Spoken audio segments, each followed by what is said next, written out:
안녕하세요. 수서동행교회 정남 목사입니다. 오늘도 이렇게 하나님의 말씀의 자리 가운데 나오신 우리 모든 말씀 동행 식구들 주님의 이름으로 축복하고 환영합니다. 오늘도 우리에게 이 또 출애굽기 말씀으로 하나님께서 우리의 삶 가운데 또 귀한 은혜의 말씀을 주실 줄로 믿습니다. 우리의 말씀에 대한 또 갈급함을 하나님께서 허락하셨는데 거기에 하나님께서 또 귀한 말씀으로 답해 주시지 않을까 소망해 봅니다. 우리 함께 기도함으로 하나님의 말씀에 또 은혜의 자리를 함께 나아가도록 하겠습니다. 기도하겠습니다. 하나님, 오늘도 주님의 말씀 앞에 우리를 서게 하신 것 감사합니다. 주님, 주의 말씀이 우리의 심령 가운데 온전히 새겨질 수 있도록 은혜 허락하여 주시옵소서. 세상의 메시지가 우리의 마음 가운데 남아있는 삶이 아니라 주님의 메시지가 우리의 마음에 남아 우리의 삶을 움직여갈 수 있도록 축복하여 주시옵소서.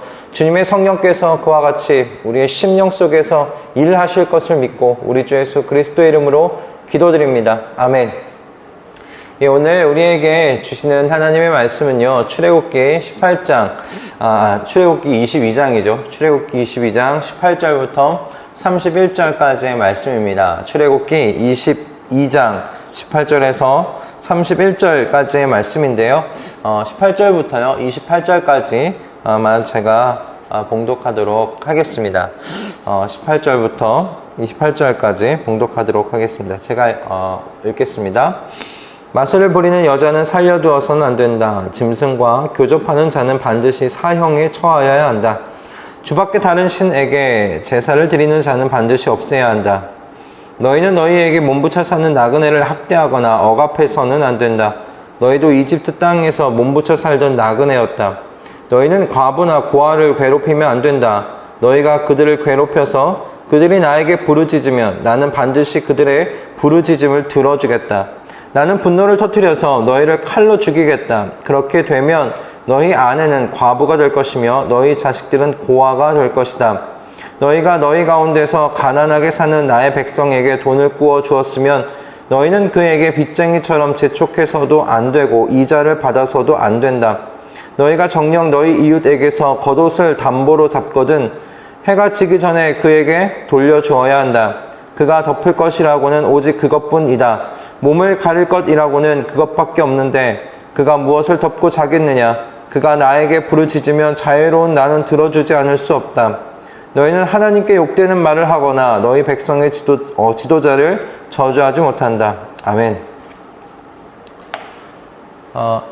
오늘 계속 이제 출애굽기의 말씀으로 저희가 함께 생각해 가며 묵상하고 있는데요. 오늘 이 본문의 말씀을 함께 좀 읽고 묵상을 해볼 때 저에겐 그 로마서 13장의 다음과 같은 유명한 말씀이 좀 마음 가운데서 생각이 났습니다. 로마서 13장에는 이렇게 말씀이 기록되어 있는데요. 남을 사랑하는 사람은 율법을 다 이룬 것입니다. 간음하지 말아라, 살인하지 말아라, 도둑질하지 말아라, 탐내지 말아라 하는 계명과 그 밖에 또 다른 계명이 있을지라도 모든 계명은 내 이웃을 내 몸과 같이 사랑하여라 하는 말씀에 요약되어 있습니다.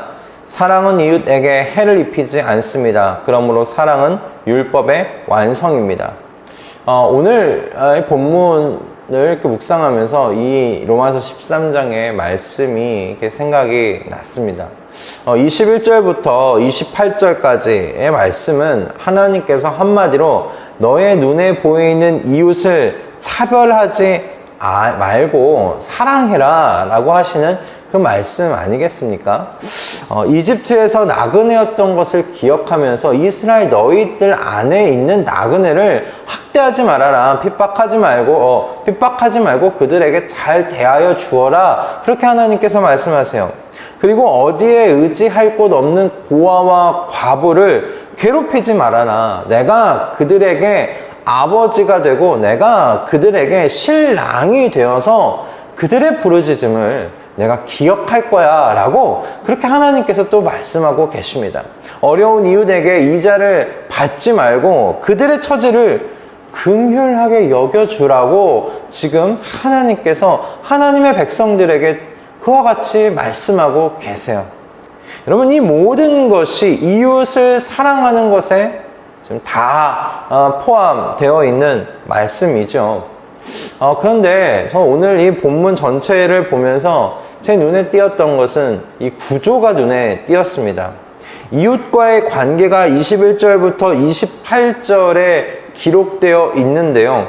이 이웃과의 관계와 관련된 율법의 이 내용 앞뒤로는 하나님과의 관계와 관련된 말씀이 자리를 잡고 있다는 거예요. 18절부터 20절의 말씀은 모두 이 18절과 20절 안에 있는 이 죄의 모습은 하나님의 신성에 대한 인간의 도전이고요. 그리고 반대이기도 합니다. 그렇게 1계명과 2계명에 대한 1계명과 2계명을 어기는 모습이 18절과 20절의 말씀이에요. 또 29절로부터 31절의 이 말씀은 하나님께 처음 난 것을 드리라는 신의 산에 당도하기 전에 이스라엘 백성들에게 주신 하나님의 명령을 다시 한번 말씀하고 있는 바 내용입니다. 그리고 나서 너희는 나를 섬기는 백성이기 때문에 너희가 거룩하게 구별되어 행하라고 하나님께서 말씀하세요. 그러니까 이웃과의 관계에 대한 말씀이 하나님과의 관계의 말씀 사이에 지금 위치해 있는 거죠. 하나님과의 관계가 앞뒤로 있고요. 그리고 이웃과의 관계에 대한 말씀의 내용이 가운데에 위치해 있는 이 샌드위치 구조를 오늘 이 본문의 말씀이 가지고 있어요. 이와 같은 본문의 이 구조를 통해 제가 오늘 이렇게 묵상해 본 것은 이웃에 대한 사랑은 하나님을 향한 사랑에서 출발해야 한다라는 것이었습니다. 하나님과의 관계의 어떤 이 회복, 하나님을 향한 사랑의 그 증명은 순종을 통해서 나타나지요. 순종이 하나님에 대한 사랑의 사실 표현입니다. 하나님과의 관계에 이런 회복이 없는 이웃사랑은 사실 이 본문의 이 구조 속에서 이 본문이 이야기하는 것 안에서 주객이 전도되어 있는 모습입니다. 하나님 외에 다른 신이 내게 없어야 하나님께서 나의 유일한 구주가 되시고 나의 유일한 주인이 되셔야 하나님께서 이웃 간의 관계에 말씀하신 이 하나님의 명령을 온전히 순종해 갈 수 있지 않겠습니까? 그렇지 않으면요, 여러분, 이웃에 대한 나의 관심과 사랑은 나의 환경이 변할 때마다, 내 마음이 변할 때마다 언제든지 뒤바뀔 수 있는 것이 됩니다. 내 마음이 내켜서 시작한 것은 여러분, 내 마음이 변하면 변하게 되어 있는 거예요. 하지만 하나님께서 말씀하신 이 명령은 변함없는 명령이지 않습니까? 너희 사이에 있는 나그네를 잘 대해 주어야 된다. 너희 안에 있는 고아와 과부를 괴롭히지 말아야 된다. 그들의 삶을 괴롭히지 말아야 된다. 내가 그들에게 아버지가 되어주고 내가 그들에게 신랑이 되어주기 때문에 그들의 부르짖음에 내가 귀닫을 수 없다 말씀하시잖아요. 그 하나님이 변하시는 하나님이십니까? 아니요. 그 하나님 변하지 아니하십니다. 그 하나님께서는 분명하게 이 명령을 하나님의 영원하심과 같이 영원히 요구하시는 명령이십니다. 이 이웃과의 관계 가운데 주신 이 하나님의 말씀을 순종해 가려면 하나님과의 관계가 먼저 우선 서야 한다라고 저는 오늘 이 본문의 말씀에 이 구조가 우리에게 그 메시지를 전하고 있지 않은가 생각해 보았습니다. 여러분, 로마서의 구조가 사실 전 이와 같은 순서로 되어 있다라고 생각이 들어요. 로마서 1장부터 여러분 8장까지는 우리를 구원하신 하나님의 그 구원의 놀라운 일에 대하여 사도 바울이 말하고 있어요. 어떻게 죄인인 우리를 하나님께서 구원하게 되셨는지, 그 구원의 은혜가 어떻게 우리에게 당도하게 되었는지 그것을 1장부터 8장까지 이야기합니다. 그리고 그 구원에 대한 그 마지막 논증이 무엇입니까? 우리를 향하신 하나님의 끊을 수 없으신 그 사랑에 대해서 이야기하고 있지 않습니까? 그리고 나서 나오는 것이 이제 9장부터 11장이 이스라엘의 구원에 관련한 내용으로 짤막하게 구성되어 있고, 그리고 12장부터는 구원받은 하나님의 백성들이 지금 이 땅에서 어떻게 하나님 나라의 백성으로서의 모습으로 삶을 살아낼 것인가, 그것에 대해서 이야기를 하고 있어요. 하나님의 백성들이 세상과 어떤 관계를 맺으면서 살아가야 하는지에 대해서 12장부터 이웃과 세상과의 관계에 대한 이야기를 12장부터 이야기를 합니다. 언제나 순서는 이렇습니다. 그리고 그 순서가 이야기해 주는 것은 성도들이 세상 속에서 세상과 관계 맺으면서 살아가는 데 있어 회복되어야 할 순서라고 이야기를 하고 계십니다. 자리 잡아야 할 순서라고 이야기를 하시는 겁니다. 하나님, 우리를 구원하신 그 하나님과의 올바른 관계 속에서 그분의 지극하신 사랑을 경험하고 우리도 그분을 향해 우리의 사랑을 올려드리며, 그리고 나서 이웃과의 관계 속에 그 하나님과 바로 잡혀 있는 사랑의 관계 속에서 받게 된 사랑을 흘려보내는 것이죠. 지금 내가 하나님에 대한 사랑과 충성에 문제가 없는지 살피지는 않고 이웃의 문제, 사회의 문제를 해결하기 위해 지금 뛰어들고 있지는 않은지 살펴보아야 합니다. 그럴 경우 자칫 잘못하면 여러분, 하나님께서 주인이 되시는 이웃 섬김이 아니라 내 만족과 내 자아 실현을 위한 자기 성취로서의 이웃 섬김이 될 가능성이 높아요. 사회의 문제에 대한 그런 섬김이 될 수 있습니다.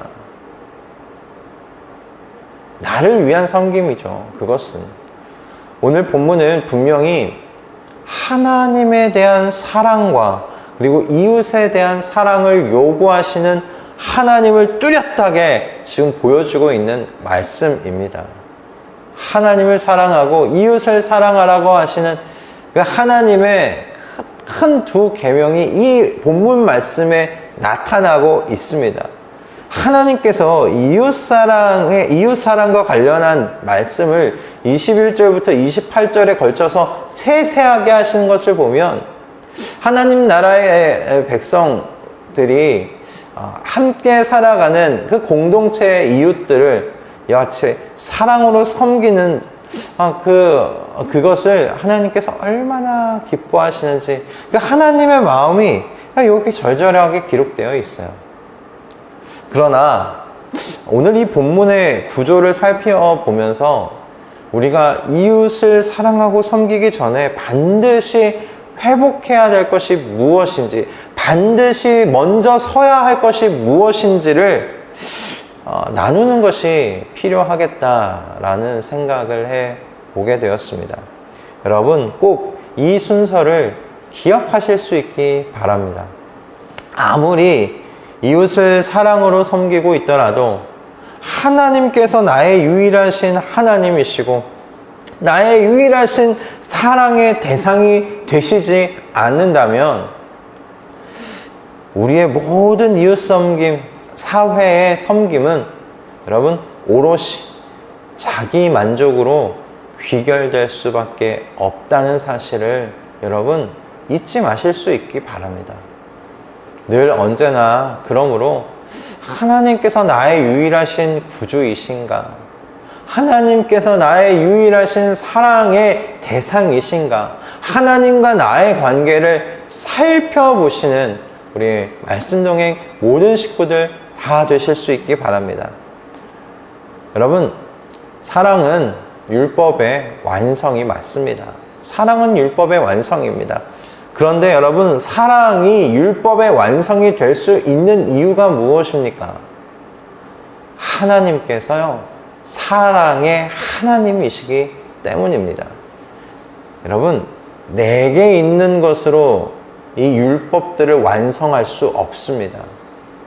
내게는 사랑이 없어요. 우리 안에는 사랑이 없어요.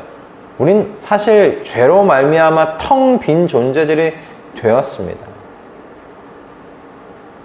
사랑이 율법의 완성이 되기 위해선 이 사랑의 출발이 내가 되지 않아야 합니다.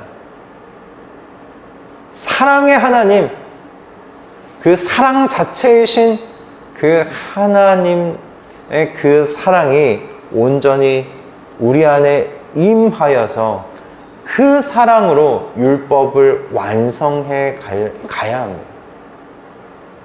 그럼 그 사랑만이 율법을 완성시킬 수 있는 사랑인 줄로 믿습니다. 여러분, 사랑의 하나님으로부터 받은 여러분 그 사랑으로 하나님께서 주신 율법을 온전히 완성해가는 우리 모두가 되십시다.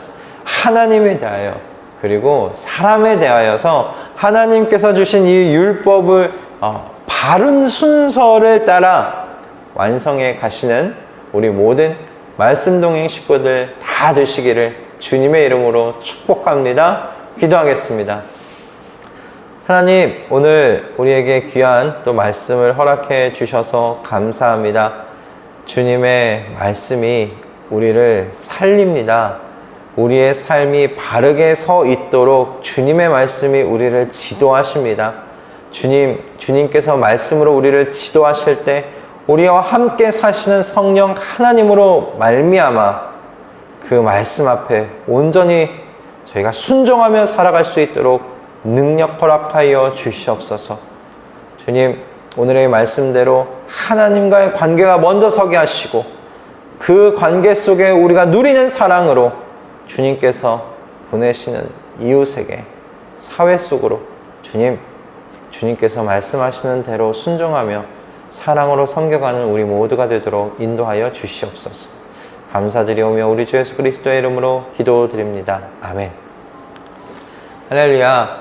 오늘 이렇게 하나님께서 말씀으로 우리에게 필요한 메시지를 주신 줄로 믿습니다. 하나님께서 먼저 하나님과의 관계를 생각해 보라고, 묵상해 보라고 말씀하시는 것 같아요.